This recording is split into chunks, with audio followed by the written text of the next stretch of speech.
के बुलेटिन के साथ उत्तर प्रदेश लोक सेवा आयोग यानी कि यूपीपीएससी ने कल देर शाम को यूपी पीसीएस 2022 का फाइनल रिजल्ट घोषित कर दिया। इसमें आगरा की दिव्या सिकरवार ने टॉप किया है। टॉपर दिव्या सिकरवार की कहानी भी बेहद खास है, जो कि ग्रामीण पृष्ठभूमि से आती हैं और बिना किसी कोचिंग के उन्होंने परीक्षा में टॉप किया। आपको बता दें कि दिव्या आगरा के गढ़ीरामी गांव की रहने वाली हैं। यह उनका तीसरा प्रयास था। इसके अलावा परीक्षा में टॉप 10 में पूरी तरह से महिलाओं का दबदबा रहा है। यूपी पीसीएस 2022 में टॉप 10 में 8 महिलाएं शामिल हैं।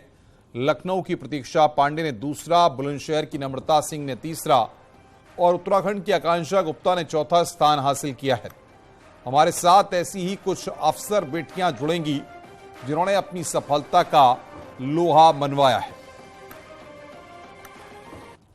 तो आगरा की दिव्या सिकरवार पहले स्थान पर रही हैं और सबसे महत्वपूर्ण बात यह कि टॉप 10 में अगर देखें तो 8 बेटियों ने बाजी मारी है। लखनऊ की प्रतीक्षा पांडे दूसरे स्थान पर रही। 364 पदों पर अभ्यर्थियों का चयन हुआ और इसमें कल जो लिस्ट आई उसमें अभ्यर्थियों के चेहरे खिल गए। अलग अलग जगहों से प्रतिनिधित्व मिला है और सबसे महत्वपूर्ण बात यह है कि अफसर बेटियों ने अपनी सफलता का लोहा मनवाया है। यूपी पीसीएस रिजल्ट में टॉप 10 में 8 लड़कियां रही हैं।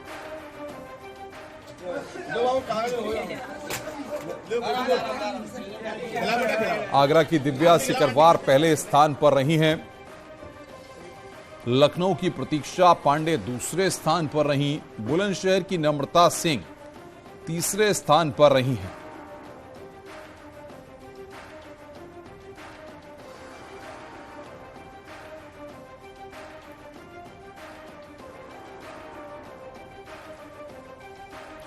तो सबसे महत्वपूर्ण बात यह है कि हमारे साथ इस वक्त बातचीत करने के लिए प्रतीक्षा पांडे, जिनकी सेकंड रैंक है, वो हमारे साथ जुड़ी हैं। सल्तनत परवीन छठी रैंक है, वो हमारे साथ हैं। नम्रता सिंह तीसरी रैंक है, वो हमारे साथ हैं। शिखा शर्मा, आपको बता दें कि इनके फादर जो हैं वो चाय की दुकान चलाते हैं और आज उनकी बेटी इस मुकाम तक पहुंची है, इससे उन्हें गर्व हो रहा है। प्रतीक्षा त्रिपाठी 20th रैंक उन्होंने हासिल की है, वो हमारे साथ जुड़ रही हैं। आप सभी को बहुत बहुत शुभकामनाएं इस उपलब्धि को हासिल करने के लिए और इस महत्वपूर्ण स्थान को हासिल करने के लिए। नम्रता हमारे साथ हैं जिन्होंने 3rd रैंक हासिल की है। नम्रता, तीसरी रैंक आपको मिली है, जाहिर तौर पर यह गौरवान्वित करने वाला पल होगा। बताइए आप कितनी कठिन मेहनत आपने की और इसका श्रेय आप किसको देती हैं?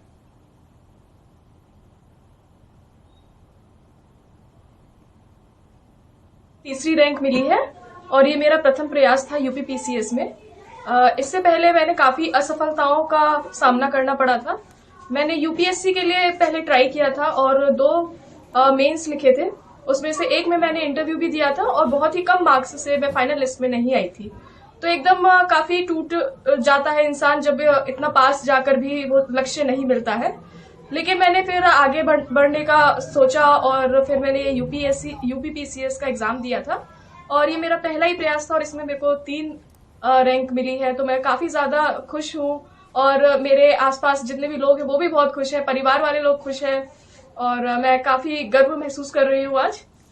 नम्रता, सबसे बड़ी बात यह है कि अब आप एक अधिकारी के तौर पर अपनी जिम्मेदारी का निर्वहन करेंगी। कितनी चुनौतियां आपके सामने आप मानती हैं और किस क्षेत्र में आप बेहतर काम करना चाहेंगी? देखिए, चुनौतियां तो काफी सारी रहेंगी। मैं हर क्षेत्र में काम करने की कोशिश करूंगी और इन चुनौतियों का डटकर सामना करूंगी और लेकिन मेरी जो प्रायोरिटी रहेगी वो एजुकेशन रहेगी, क्योंकि मैं मानती हूँ कि एजुकेशन एक ऐसा साधन है जिसके थ्रू कोई भी इंसान हो उसको हम पूरी तरह से ट्रांसफॉर्म कर सकते हैं। मैं या मेरे माता पिता हो, वो एजुकेशन के जरिए ही आगे बढ़े हैं। और दूसरा, मेरा महिला होने के नाते एक फर्ज बनता है कि मैं महिला सशक्तिकरण की ओर भी कार्य करूं।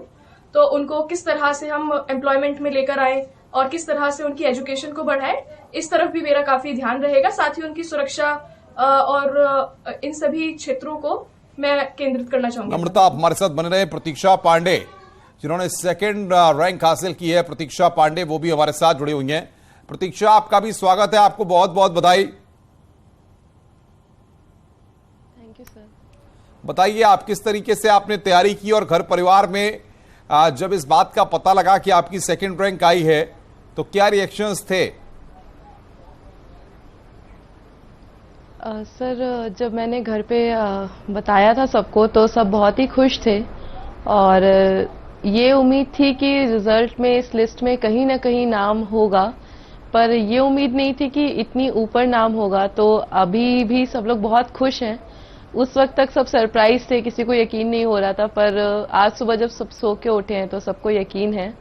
और तैयारी करने के लिए सर कुछ नहीं, बस जो भी अपनी पढ़ाई थी उससे हमेशा से ऑनेस्टी रखी थी। थोड़ा समय लगा पर जितना भी मेहनत किया था उसका आज शायद फल मिला है कि आज मैं अपने आप को यहाँ पर देख रही हूँ।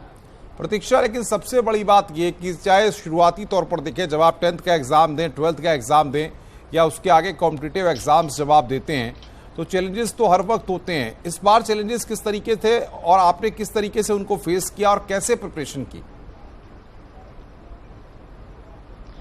सर, 10th 12th और इन सब के बाद जब ग्रेजुएशन के बाद जब मैं इस फील्ड में आई थी तो काफ़ी मुझे ऐसा लगता है कि एक मुझे खुद से नहीं पता था कि मुझे क्या पढ़ना है और कहाँ पढ़ना है।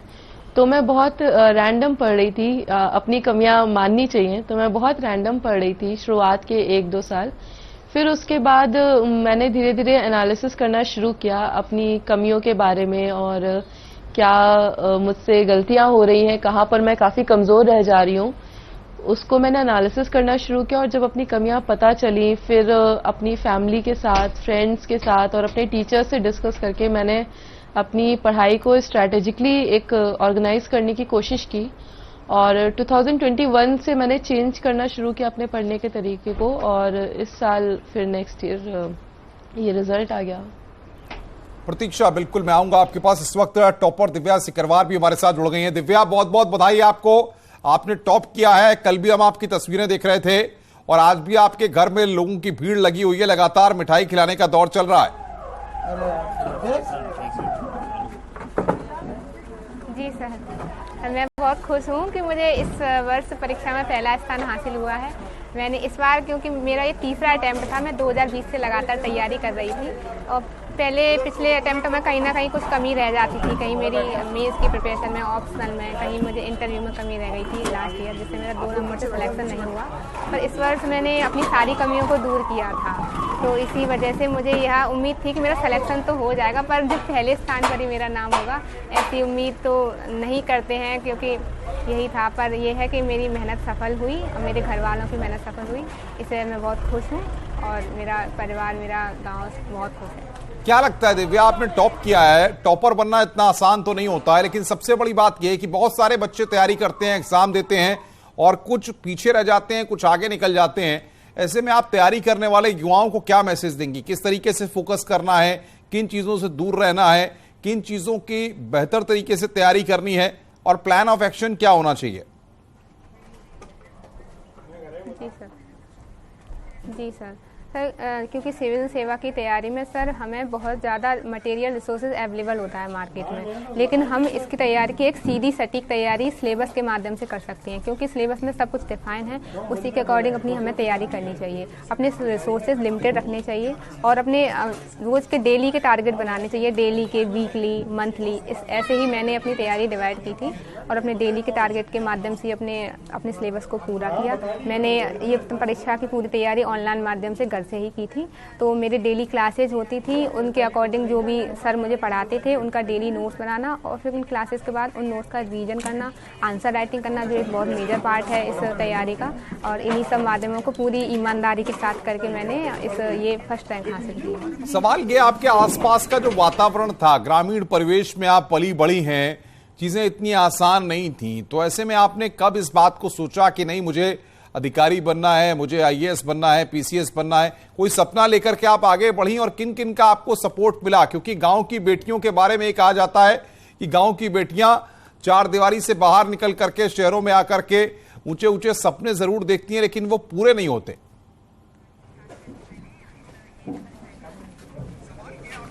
सर, मेरा ये सिविल सेवा में जाने का सपना ग्रेजुएशन के दौरान ही देखा था मैंने, और जिससे मैंने ग्रेजुएशन, फिर मैंने पोस्ट ग्रेजुएशन किया था उसके बाद, फिर उसके बाद अपनी तैयारी चालू की थी। और तकलीफ़ें आती हैं, बाधाएं आती हैं, क्योंकि ग्रामीण क्षेत्र में पढ़ने तो दिया जाता है लेकिन हायर एजुकेशन में उतनी महिलाओं को नहीं किया जाता है। तो वही था, लेकिन मेरा इसमें मेरी फैमिली का बहुत सपोर्ट रहा। उन्होंने मुझ पर कोई भी प्रेशर नहीं आने दिया। कभी भी मुझे कोई तकलीफ़ होती थी, जैसे मैं कभी कोई नई चीज़ समझ आ रही है, ऐसा होता है इस तैयारी के दौरान, तो फैमिली का पूरा सपोर्ट रहता था और यही सब था। भाई है, भाई से बात कर लेती तो एक पॉजिटिव एनर्जी देते थे सब लोग, तो वही जो और अपने डेली के टारगेट पूरा करना। इसी से दिव्या, आप हमारे साथ बने रहिए। सल्तनत परवीन जिन्होंने 6ठी रैंक हासिल की है वो भी हमारे साथ जुड़ी हुई है। सल्तनत, बहुत बहुत बधाई आपको और आपके परिवार को। क्या कहेंगी आप, 6ठी रैंक आपको मिली है, टॉप 10 में जगह बनाना इतना आसान तो नहीं होता है?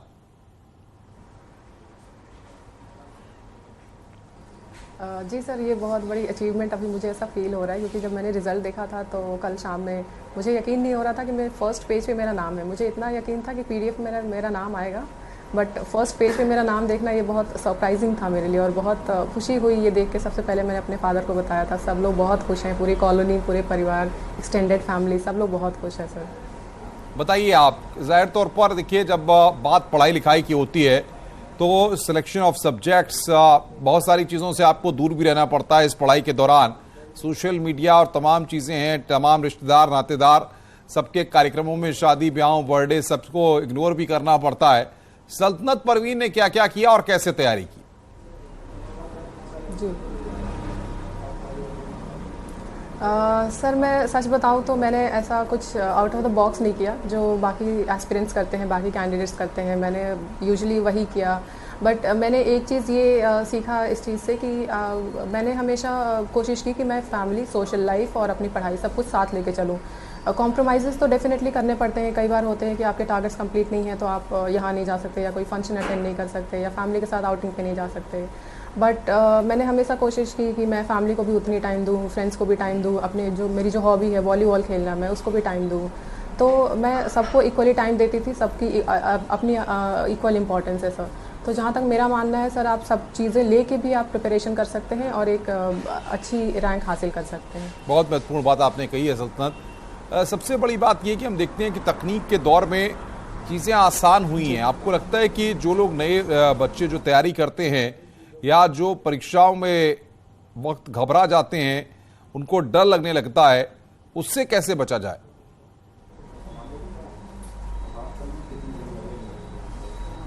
सर, सिविल सर्विसेज एक ऐसा फील्ड है जो डेफिनेटली डराता है आपको, क्योंकि आप इतना हम देखते हैं कि टाइम इन्वेस्ट हो जाता है। अगर मैं अपनी बात करूं तो ये मेरा 4th अटैम्प्ट है, तो इतना टाइम इन्वेस्ट करना अपने आप में एक बहुत बड़ा रिस्क होता है। वो भी आपको क्लियर नहीं पता होता है कि आप लिस्ट में नाम आएगा भी कि नहीं आएगा। तो ये बहुत एक डरावना ख्वाब जैसा है। अगर लिस्ट में नाम नहीं आया तो क्या होगा, फिर से ज़ीरो से स्टार्ट करना पड़ेगा, फिर से वही पूरा स्ट्रगल। तो डेफिनेटली ये बहुत डरावना है। बट मैं इसमें एक चीज़ ये सजेस्ट करूँगी सर कि अगर आपको खुद पे यकीन है, अगर आप कंसिस्टेंट हो अपनी पढ़ाई को लेके और आपके पास सपोर्ट सिस्टम है, जैसा कि मेरे पास था, मेरा परिवार, मेरे दोस्त लोग थे, हमेशा मुझे बैक करते रहते थे, कभी मुझे पीछे नहीं हटने दिया। तो वो जो सपोर्ट सिस्टम वाला जो फैक्टर है, बहुत महत्वपूर्ण बात सल्तनत आपने कही। मैं आऊंगा आपके पास। शिखा शर्मा हमारे साथ हैं। शिखा, आपको बहुत बहुत बधाई, आपने भी इस परीक्षा में स्थान बनाया है। कितनी बड़ी उपलब्धि आप मानती हैं और क्या कहती हैं आप, क्योंकि जाहिर परिवार में आपके पिता का चाय की दुकान है, उसके बावजूद आपके घर वालों ने आपको सपोर्ट किया और आपने इस मुकाम को हासिल किया।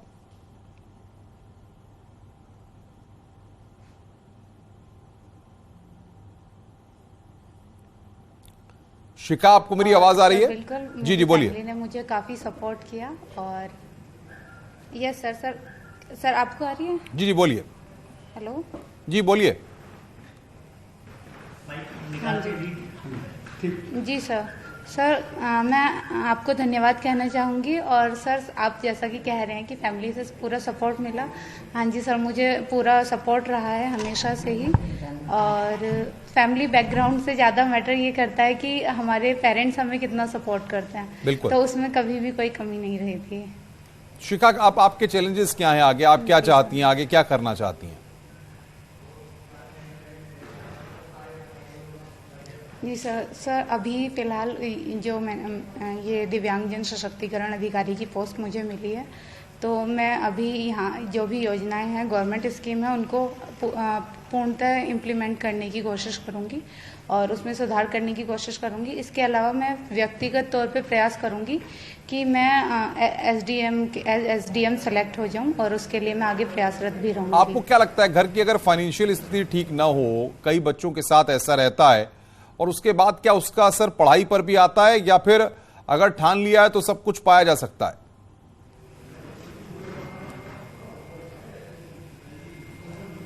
जी सर, ठान लिया तो सब कुछ पाया जा सकता है, बिल्कुल, ये पूरी तरह से सही है। और हाँ, फाइनेंशियल सिचुएशन से थोड़ा सा स्ट्रगल बढ़ जाता है, थोड़ा टाइम ज़्यादा लग जाता है, लेकिन ऐसा नहीं है कि वो होगा नहीं। लास्ट में अगर हम लास्ट तक लगे रहते हैं तो निश्चित तौर पे हमारा फाइनल सिलेक्शन होता है। जी बिल्कुल, मैं आऊंगा आपके पास। शिखा, आप बने रहिए हमारे साथ। दिव्या के पास एक बार फिर चलेंगे।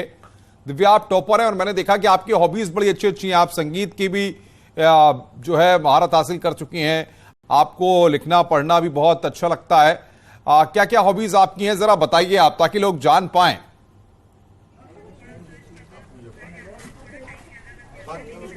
हाँ सर, हॉबीज़ में मुझे म्यूजिक सुनना अच्छा लगता है, हिंदी म्यूजिक। कभी कभी पढ़ाई से एनर्जी सुनना अच्छा लगता है, कभी कभी आप गुनगुना भी लेती हैं, कुछ सुना भी देती हैं, कुछ गा भी लेती हैं आप? गुनगुनाना तो नहीं उतना, मुझे सुनना ज़्यादा पसंद है। सुन के एकदम रिफ्रेशमेंट सा हो जाता है और फिर हम अपने टारगेट को पूरा करने में और अच्छी तरीके से डिवोट हो जाते हैं। आस्था में कितना भरोसा है आपका? भगवान की पूजा करती हैं आप?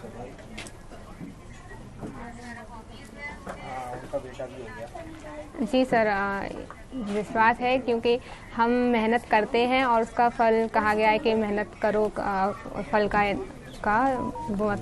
इंतजार मत करो। तो हमें अपनी मेहनत ही करनी चाहिए सभी को, और जो हमें उसका रिजल्ट है वो ईश्वर के हाथ पर ही छोड़ देनी चाहिए। जो जितना भी हम अपना देंगे वो हमें ऊपर वाला रिटर्न करके दे देता है। दिव्या, आप बने रहिए। प्रतीक्षा हमारे साथ है। प्रतीक्षा, आपकी हॉबीज क्या हैं? प्रतीक्षा के पास मैं आऊंगा। सल्तनत परवीन हमारे साथ। सल्तनत, अपनी हॉबीज को जरा आप बताइए। आपके घर वाले भी बता रहे हैं कि आप गाने बहुत सुनती हैं और कई बार गुनगुनाते हुए भी घर में देखती हैं।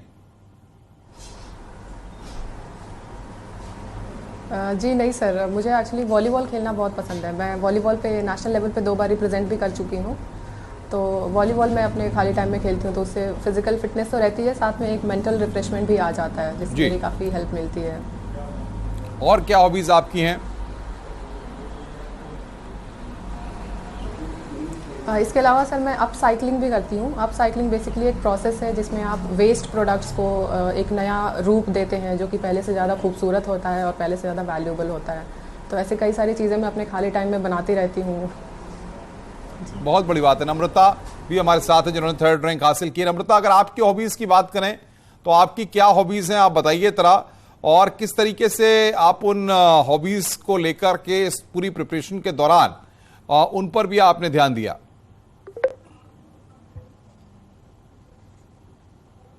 देखिए, खेलों में मेरी रुचि काफी समय से रही है। मैं स्कूल में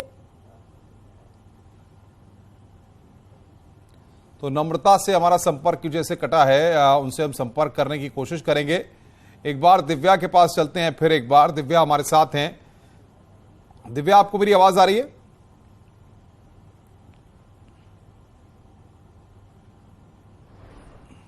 तो दिव्या से भी हम संपर्क करेंगे, लेकिन सबसे बड़ी बात यह है कि ये वो टॉपर्स हैं जिन्होंने की परीक्षा में टॉप किया और पूरे प्रदेश का नाम पूरे विश्व में रोशन कर रही हैं। क्योंकि सबसे बड़ी बात यह, जब ये अधिकारी बन के जाएंगी, लोगों की सेवा करेंगी, सब अपने सामने चैलेंजेस मांगती हैं और बता रही हैं कितनी कठिन मेहनत उन्होंने की है, कितना कठिन परिश्रम किया है, और तब जाकर के सफलता उन्होंने हासिल की है।